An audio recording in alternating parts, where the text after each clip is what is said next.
Some ruins don't feel like they belong to the past. They feel like warnings, left behind for us, not by accident but by design. Scattered across the earth are monuments carved with impossible precision, cities that vanished without a trace, stones shaped into perfect spheres by hands we can't identify, artifacts that whisper of lost knowledge or forbidden truths. Mainstream history tells us a simple story. That civilization evolved in a straight line, from primitive caves to mighty empires to modern cities. But what if that story is wrong? What if we're not the peak, but the survivors? Because the more we uncover, the more it feels like something came before us, something brilliant, something ancient, and something that didn't want to be remembered. In this video, we'll dive into the secrets they left behind. A city swallowed by the sea, a boy king whose tomb unleashed a deadly curse, stone spheres so perfect they defy explanation, and ruins that suggest we're not the first ones to reach for the stars. This isn't just about archaeology. It's about who we really are, and what we may have forgotten along the way. Because some mysteries weren't meant to be solved. They were meant to be remembered. It was once the jewel of Egypt, a gateway to the ancient world. Before Alexandria rose, there was Heracleion, a city of gods, gold, and glory. Temples soared above the harbor. Ships from Greece and Phoenicia lined its docks. Priests chanted, merchants bargained, emissaries arrived by sea to offer tribute. And then it vanished, not faded, not destroyed by war, gone completely. For centuries, Heracleion existed only in whispers, a ghost city, a name drifting through lost scrolls and forgotten legends. No maps showed it. No ruins marked its place. Historians dismissed it as myth, but myths, as we've learned, often hold more truth than we're comfortable admitting. In the year 2000, the sea finally spoke. Off the northern coast of Egypt, beneath 10 meters of mud and salt water, something stirred. French archaeologist Frank Gaudio wasn't looking for lost cities. He was searching for warships, but instead he found statues taller than men, broken columns, collapsed temples, and then an entire city. Heracleion was real, and not only real, it had been preserved like a snapshot in time. Over 70 ancient ships, their anchors still set, caught mid-motion. Gold coins resting on the seafloor. Temples still upright, guarded by gods cast in stone. Inscriptions in both Greek and Egyptian, naming a city no one believed existed. But the deeper mystery wasn't what they found. It was why it had disappeared so completely. There were no records of Heracleion's fall. No writings, no scrolls, no mention in temple archives. As if Egypt, a civilization obsessed with memory, had chosen to forget, or been forced to. So what happened? Heracleion was built on the Nile Delta, a rich, fertile land but unstable. Its foundations were soft, waterlogged. Beautiful for crops, deadly for cities. Scientists believe an earthquake struck, not a devastating one, just enough. Enough to shake the delicate balance between earth and sea. Enough to trigger a phenomenon called soil liquefaction, where solid ground turns to sludge. Imagine this, you're standing in a market square. The morning sun warms the stone. A priest chants inside the temple. Children laugh by the docks. And suddenly the ground shifts. Statues tip, streets crack. The earth groans and then begins to dissolve, not explode, not erupt, but sink, like quicksand opening beneath your feet. No warning, no escape. The sea doesn't crash in. It rises, heavy, silent, and in moments the city is gone, swallowed whole. What remained was eerily preserved. Temples collapsed inward as if pulled down. Ships sunken at unnatural angles, still tethered. Colossal statues standing upright, their lower halves buried like witnesses to their own drowning. It may have taken hours. It may have taken minutes. But one thing is certain, no one ever left. And for over 1,000 years, no one remembered.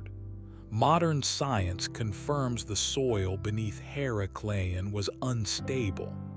Small tremors combined with floods or rising tides could trigger collapse. But that still leaves unanswered questions. Why were so many ships in harbor that day? Was it a festival? A religious ceremony? Why were there no survivors? No accounts? Why was the entire city erased from record as if someone or something had wiped it clean? Some suggest Heracleion was sealed by design, that it wasn't merely a disaster but a burial, an intentional submergence, to hide something, to protect something, or to silence a story that was never meant to reach us. Today, Heracleion rests beneath the waves near Abu Qir Bay. Divers still recover its relics, jewelry, coins, statues, but most of the city remains buried, untouched. And maybe that's the point. Maybe Heracleion wasn't meant to be found. Maybe it slipped beneath the sea not just by nature, but by necessity. Because it holds a truth we're still not ready to hear. Heracleion is Egypt's Atlantis. But unlike Atlantis, it was real. And like Atlantis, it disappeared not with a scream but with a whisper. The year was 1922. In the Valley of the Kings, beneath centuries of sand and silence, a door was opened. Not just any door, but one sealed for over 3,000 years. Behind it lay the tomb of a forgotten boy king, Tutankhamun.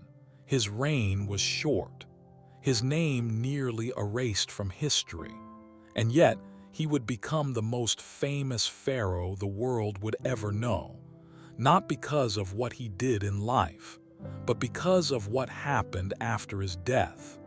The discovery was a miracle. Golden thrones, jeweled daggers, statues of gods. Over 5,000 artifacts untouched, unlooted. And at the center, a solid gold coffin holding the mummy of a child king. But celebration turned quickly into something else, something darker, something the newspapers would call a curse. Just months after the tomb was opened, Lord Carnarvon, the man who funded the expedition, died suddenly. A simple mosquito bite had turned deadly, and at the exact moment he died in Cairo, the city lights reportedly blacked out. Back in England, his dog let out a final howl and dropped dead. Coincidence? Maybe. But then more deaths followed. A wealthy visitor entered the tomb. He died of a sudden fever. A radiologist who x-rayed the mummy dead before he could publish the results. Howard Carter's own secretary found smothered in bed. That man's father jumped from a building days later. A British archaeologist took his own life, leaving a note written in blood. It read, "I have succumbed to the curse." More than 20 people connected to the tomb died within a few short years. Not all violently, not all mysteriously, but enough to make the world uneasy. And then came the phrase, whispered through museums, etched in legend. Death shall come on swift wings to him who disturbs the king's rest. Did such an inscription actually exist? We don't know, but by then it didn't matter. The curse had already written itself, not in stone but in blood. Scientists scrambled for answers. Could a sealed tomb harbor ancient bacteria or toxic mold? Some proposed the presence of Aspergillus flavus, a fungus that could cause deadly respiratory infections. Others blamed bacteria like Staphylococcus or Pseudomonas, transferred through contact with mummy wrappings or wooden artifacts. Then came psychology, the nocebo effect, the dark twin of the placebo. When someone truly believes they're cursed, the body reacts, stress rises, the immune system weakens, the mind becomes its own poison. And yet, none of these explanations fit all the facts. Many who entered the tomb lived long lives, including Howard Carter himself, who died peacefully at 64. Others died young, suddenly, inexplicably. What determined who lived and who did? Science can explain mold. It can explain microbes. It can explain fear. But it can't explain the timing, the symbolism, the sheer weight of dread that followed every death. Because sometimes what we disturb isn't just ancient bones or forgotten names. Sometimes we disturb memory itself. And memory, especially sacred memory, does not like to be awakened. Tutankhamun's tomb wasn't grand. Compared to the pyramids of Giza or the temples of Abu Simbel, it was modest. Its walls were simply painted, its chambers narrow, but because it remained hidden, it survived. Untouched, protected. Perhaps it was that very obscurity that preserved its power. A king forgotten by history, now remembered by the entire world. His golden mask has become a symbol, not of glory, but of mystery, of the unknown, of the price we sometimes pay for answers. Tutankhamun wasn't meant to be remembered, but in disturbing his tomb, we didn't just uncover a pharaoh. We uncovered a story about ourselves, about how far we'll go to understand the past, and about the things that still refuse to be understood. Because sometimes, when we open a door to the ancient world, it isn't just us looking in. It's the ancient world looking back. Scattered across the lush rainforests and farmlands of southern Costa Rica lie hundreds of massive stone spheres, some small enough to cradle in your palm, others larger than a grown man, weighing over 15 tons. They rest silently in open fields, hidden under jungle canopies, and even embedded in the foundations of colonial buildings. Perfect, immovable, mysterious. They don't depict gods, they don't bear inscriptions, they offer no explanation. Just one of the most challenging shapes in geometry, a flawless sphere. Archaeologists date them to between 300 and 1500 CE. But beyond that, very little is known. No tools have been found, no workshops, no unfinished versions, no writings, no myths that clearly explain their purpose. And yet they endure.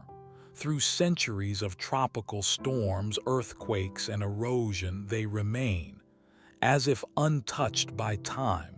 Why the sphere? Why choose a form so precise, so difficult, when even modern machines would struggle to recreate them at this scale? Granite and gabbro, the stones used, are incredibly hard. Even with steel tools, carving such shapes takes months. but the people who made them had no steel, no wheels, no cranes, no measuring instruments as we know them, and still they achieved near perfection. Archaeologist John Hoops once remarked, "If I didn't know better, I'd think these were made in a modern factory." But they were crafted by hand, by people whose names we don't know, by a civilization we barely remember, the defies. But here's the deeper mystery. The defies left behind almost nothing else. No temples, no palaces, no written records, just these spheres. And that raises a question far more unsettling than how they were made. Why were they made at all? Were they boundary markers, astrological instruments, offerings to forgotten gods, symbols of power, or something else entirely, something we no longer have the language to understand? In many ancient cultures, the circle represents eternity, a shape with no beginning and no end, a symbol of the cosmos, of cycles, of balance.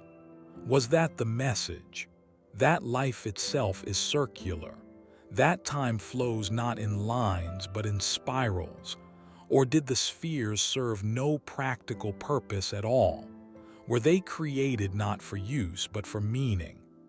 A silent monument to a worldview centered not on narrative or conquest, but on order, abstraction, and harmony. And here's what's most haunting. These spheres were moved. Many were transported dozens of kilometers from quarries in the mountains, across rivers, through dense jungle, over uneven terrain, with no draft animals, no carts, no visible infrastructure. How? No roads remain, no sleds, no ramps, just the result, a perfect, polished sphere resting alone in a field, as if it had always been there. Modern experiments suggest fire and water could have been used to fracture the stone, then perhaps pounding with harder minerals, then polishing with sand and water. But none of those methods explain how such scale and consistency were achieved across hundreds of examples. And yet, they did it, somehow. What kind of mind looks at a jagged rock and sees a sphere? What kind of culture chooses silence over inscription, form over story? Unlike the Egyptians who etched names into temples, unlike the Maya who filled glyphs with calendars and prophecies, the defies chose geometry. They carved the circle and left the rest unsaid. Maybe they didn't want to be remembered. Maybe they wanted to be felt. Anthropologist Iphigenia Quintanilla once suggested that the defies didn't leave behind answers, they left behind questions. Not mistakes in record keeping, but a deliberate design. What if the silence is the point? What if the mystery is the message? Today, many of these spheres are housed in museums. Others have been returned to their original sites, places like Finca 6, now a UNESCO World Heritage Site. Tourists marvel, scholars debate, but the spheres say nothing. They just exist, timeless, silent, unmoved. In a world obsessed with storytelling, the defies left no plot, no climax, no heroes or villains, just a form, a perfect circle, a shape that invites us to reflect not on them but on ourselves. Because maybe the greatest legacy is not what you say, but what you leave unsaid. And maybe the greatest truth is not the one explained, but the one that refuses explanation. In the fertile floodplains of the Indus River, in what is now modern-day Pakistan, lies a city older than most of recorded history. A city so advanced, so meticulously planned, that it seemed more futuristic than ancient. Its name is Mohenjo-Daro, the Mound of the Dead, and its silence has echoed for over 4,000 years. What makes Mohenjo-Daro extraordinary isn't just its age. It's what it achieved and how it ended. Here stood wide, grid-like streets, baked brick houses, uniform and aligned, public bathhouses, private toilets, a complex underground drainage system so sophisticated it wouldn't reappear in most parts of Europe for another 3,000 years. There were no kings, no giant temples, no obvious palaces of power, just urban harmony, planned, ordered, balanced. It was as if someone had imagined a city centuries ahead of its time and built it. And then, one day, it was empty. No signs of invasion, no evidence of fire or flood, no mass graves, no weapons, just a city suddenly abandoned. Archaeologists found skeletons lying in the streets, some still holding hands, some face down as if they collapsed mid-step. No wounds, no defensive positions, just people stopped, frozen in time. But it's what happened to the buildings that raised far deeper questions. Bricks melted, walls vitrified, turned into a glass-like substance by heat so intense it exceeded the capabilities of any ancient kiln. Not everywhere, only in certain areas. As if a concentrated blast had swept through, leaving a strange, invisible burn. There were no signs of fire, no volcanic ash, no meteor impact, just silence and scorched stone. In the 1970s, a controversial theory emerged. Researcher David Davenport suggested that Mohenjo-Daro was not destroyed by war or nature, but by something far more terrifying, a nuclear explosion. He pointed to the vitrified bricks, the clustered skeletons, and reports of unusual radiation levels found in the soil. He mapped the area and claimed there was an epicenter, a point where the heat damage was most severe, where the buildings crumbled outward, and where most bodies were found. Too speculative, said mainstream scholars, too wild. No reactors, no uranium, no evidence of technology. But then there were the texts. In the ancient Indian epic, the Mahabharata, there's a passage that speaks of a weapon. One single projectile, charged with all the power of the universe. An incandescent column of smoke and flame, as bright as 10,000 suns. It was an unknown weapon, an iron thunderbolt, burned the enemy to ashes. It describes bodies burned beyond recognition, nails and hair falling out, waters boiling, animals dying, birds falling from the sky, a silence that followed. It sounds eerily familiar, uncomfortably modern. Still, skeptics argue. These are metaphors, exaggerations, religious symbolism. But then we return to Mohenjo-Daro, to melted bricks, to skeletal remains untouched by blade or fire, to a city that vanished not over years but perhaps in a single moment. The mainstream response has been cautious. Some suggest lightning strikes or localized chemical reactions. Others propose meteors, though no impact crater has ever been found. And none of those explanations account for the layout, the sudden abandonment, the architectural precision, and the heat. Because here's the paradox. The Indus Valley people had no iron, no bronze weapons, no evidence of warfare. No known military, just a peaceful civilization gone, if not war and not flood. Then what? Some theorists go further. They believe Mohenjo-Daro was part of a global civilization, one that predates Egypt, Sumer, even Atlantis. That it possessed knowledge now lost. That what happened wasn't an accident but a warning, a glimpse into the dangers of power untamed. Could it be that Mohenjo-Daro wasn't an anomaly but a remnant?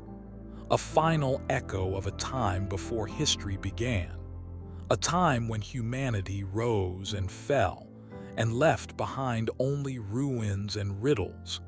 Even today, no definitive answers have emerged. Samples taken from the site remain inconclusive. Some radiation reports are dismissed as unverified. The theory of a prehistoric nuclear event remains outside the boundaries of accepted science. And yet, the mystery persists because science can disprove theories. But it hasn't explained the vitrified stone, the pattern of death, the sudden stillness, the Mahabharata's uncanny descriptions. It's as if all the threads, archaeology, myth, geology, science, converge here, in one place, one moment, one flash. Mohenjo-Daro might never give up its truth. Maybe that's its power, not to confirm but to disturb, to force us to reconsider what ancient really means, to confront the possibility that history is cyclical, and that what once was could be again. This is not just a city of ruins. It's a riddle carved in stone, a lesson buried in silence, a whisper from the ashes that says, "We were here, we were great, and we were gone in an instant." In the dry desert lands of southern Peru, where the wind etches stories into stone and the past hides just beneath the dust, someone found a rock. It was small, smooth, heavy. Carved into its surface was something strange. A fish long extinct engraved with eerie precision. That rock would become the first of over 11,000. They're called the Ica stones, and if even one of them is real, everything we think we know about human history collapses. Etched into these dark stones are images that shouldn't exist. Men conducting open-heart surgery with scalpel-like tools. People peering through telescopes centuries before lenses were invented. And most baffling of all, humans walking beside dinosaurs, riding them, hunting with them, living with them. It's not just the content that stuns, it's the detail.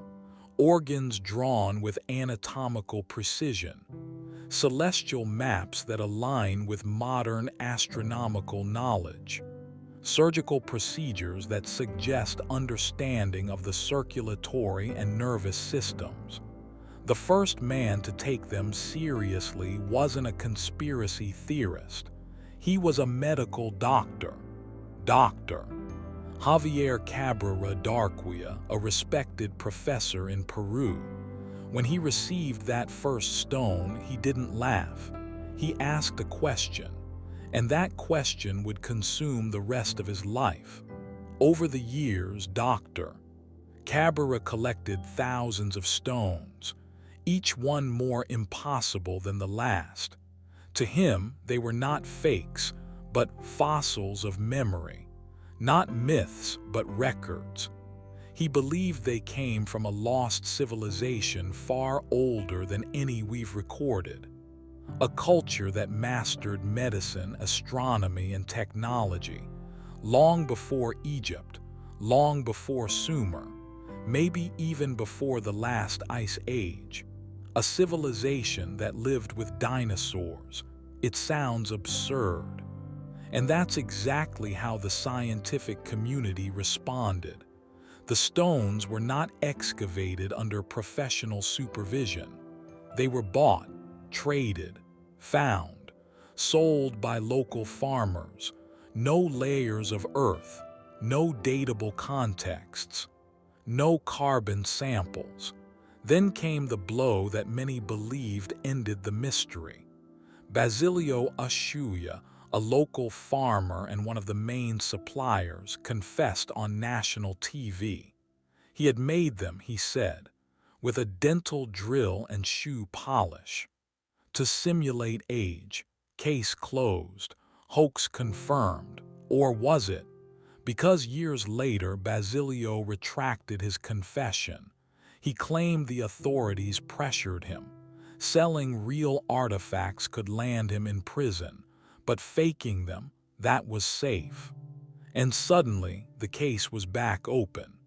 Could thousands of intricately carved stones with consistent symbols, anatomical precision, and advanced imagery all be faked by a few rural artisans, with no access to medical texts or telescopic charts? Some of the stones show knowledge that would have been difficult, if not impossible, for a Peruvian farmer in the 1960s to know. Detailed depictions of fetal development, cross-sectional organ systems, microscopic accuracy carved without magnification.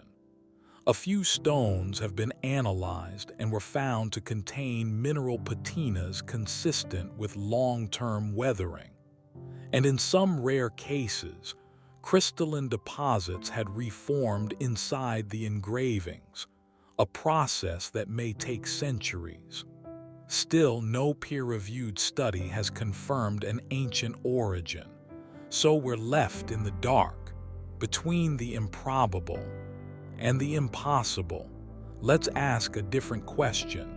Even if some of the stones were forged, what if others were?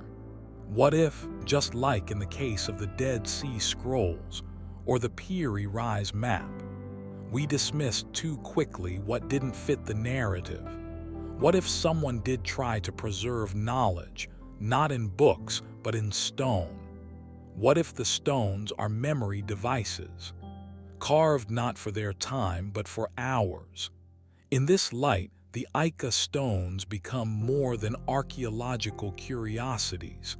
They become mirrors, not just of what we once were, but of what we refuse to imagine, because we have rules about history, rules that say humans appeared 200,000 years ago, that we learned to write around 5,000 years ago, that we discovered science during the Enlightenment.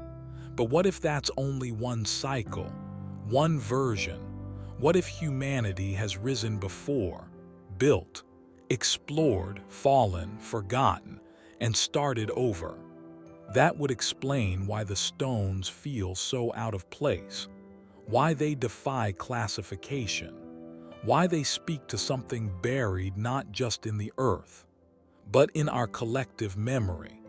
Dr. Cabrera believed these stones were a message, a record left behind by a civilization that saw its own end. He imagined them not as prophecy, but as warning, a whisper from a time before time, telling us that knowledge alone isn't enough, that brilliance without wisdom always leads to the same result: collapse. Today, the Ica stones live in limbo, too incredible to be believed, too detailed to be dismissed. They remain in dusty museums, private homes, and the margins of archaeology. But maybe that's exactly where they belong, in the space between fact and faith, between what we know and what we're not yet ready to understand. Because maybe the truth isn't in proving whether the Ica stones are real. Maybe the truth is in asking why. They still won't go away. Out in the Pacific Ocean, far from the stone temples of Asia and the pyramids of Egypt, lies something impossible. A city, built not on land, but on water. Scattered across a coral reef near the island of Pohnpei, Nan Madol rises from the sea like the ruins of Atlantis. Nearly 100 artificial islets built with thousands of basalt stones. No mortar, no cement, just rock upon rock, some weighing over 50 tons balanced above the crashing waves. And no one knows how, or why, or by whom. In the 13th century, Nan Madol was the ceremonial and political capital of the Saudeleur dynasty, a culture without metal tools, cranes, or wheels. Yet they moved stones heavier than any car, floated them over reef, lifted them into place with no machines. Modern engineers would struggle to recreate this feat, and still it was done. But here's the paradox. Nan Madol was built on coral, not bedrock. It wasn't just difficult, it was unthinkable. An entire city rising from a marine foundation that shifts, breathes, erodes. A civilization defying physics. And they didn't stop at one structure. They built a complex palaces, temples, burial chambers, all on a floating stone grid, all without writing a single line of record to tell us how. There are no blueprints, no scrolls, no myths that explain the method. Only legends, whispers, tales of two brothers, Alasipa and Alasopa, who summoned the stones through magic, commanding them to fly across the ocean and land gently into place. Some say the brothers were sorcerers. Others believe they were not from this world. And just like that, we fall into mystery. How did they do it? How did they carve, transport, and stack basalt columns over open sea without steel, without mathematics as we know it, and without destroying the fragile reef below? Even if they used rafts, tides, or levers, how did they maintain balance? How did they stabilize multi-ton blocks on shifting coral platforms? And most of all, why? Nan Madol wasn't a trade port. It wasn't positioned for defense. It wasn't even built near abundant fresh water. It was a city of ritual, a sacred capital, divided into zones for priests, healers, royals, and the dead. At its heart was Nandoas, a massive royal tomb surrounded by 7-meter-high basalt walls. Death lived here, so did belief. But the meaning, like the sea, swallowed it all. Eventually, the Saudeleur dynasty fell. The city was abandoned. No one rebuilt. No one reclaimed. Nan Madol returned to silence. And with that silence came something else, fear. Today, locals still avoid the ruins after dark. Stories tell of strange sounds echoing across the water, of boats pulled off course, of sudden dizziness, disorientation, even death. Electronic devices have been reported to fail within the site. And some visitors say the moment you step onto the stones, you feel watched.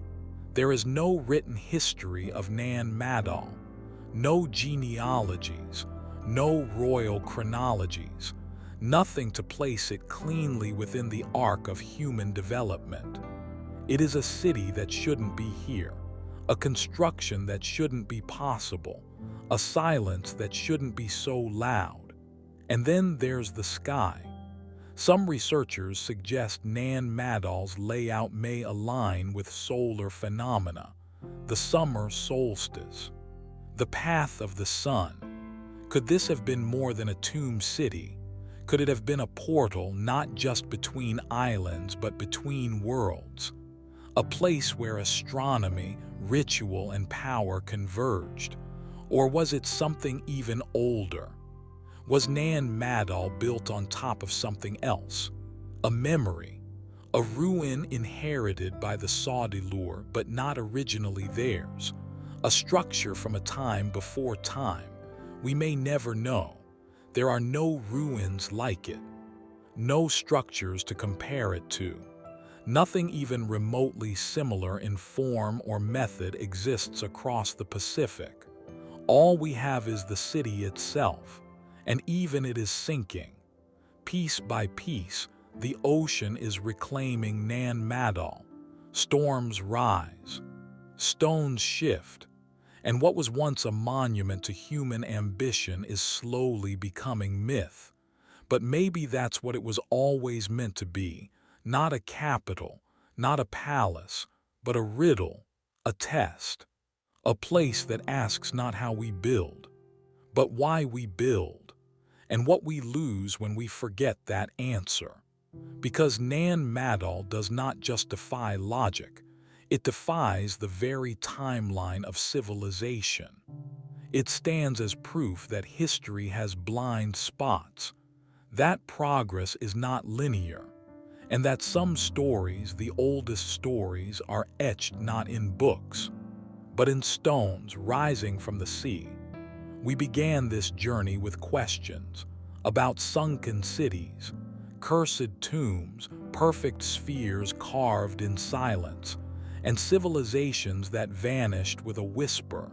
What we found was not answers, but echoes. Heracleion reminded us that the earth can erase memory in a single breath, that even a city of stone and ceremony can be devoured by the ground it stands on. Tutankhamun's tomb showed us that death may not be the end, that disturbing the past may awaken something ancient, not supernatural, but real. The kind of real that seeps into the mind and will not let go. The stone spheres of Costa Rica confronted us with silence more profound than words. Not because they hid meaning, but because they were the meaning. Mohenjo-Daro made us question the timeline itself. Could humans have risen before, reached great heights, and then vanished in a moment of fire? If so, then what warning lies beneath its melted bricks and unspoken stories? And the Ica stones, whether fake or real, they carry a more dangerous idea, that we might not be the first species to look at the stars and wonder who we are, that others may have walked this earth with knowledge we lost or never understood. Finally, Nan Madol, a city that should not exist, floating on coral, built by hands that left no trace. It does not just confuse us, it challenges us to accept that not all wisdom wears a crown, that not all history is meant to be remembered in a straight line. So where does that leave us? With humility, with wonder, and with a choice. We can dismiss these mysteries, call them folklore or fantasy, or we can listen, not just with our minds, but with our imagination, because maybe the past is not finished. Maybe it is still unfolding, waiting for someone who dares to ask the right question. Someone who understands that not every truth fits in a textbook, and not every discovery belongs to science alone. Some belong to silence, to symbols, to stories carved in stone and buried under oceans, and some belong to us, the ones who are still listening, still searching, still remembering, because the past is not gone, it is waiting just beneath the surface, and it is whispering something we have never fully heard yet.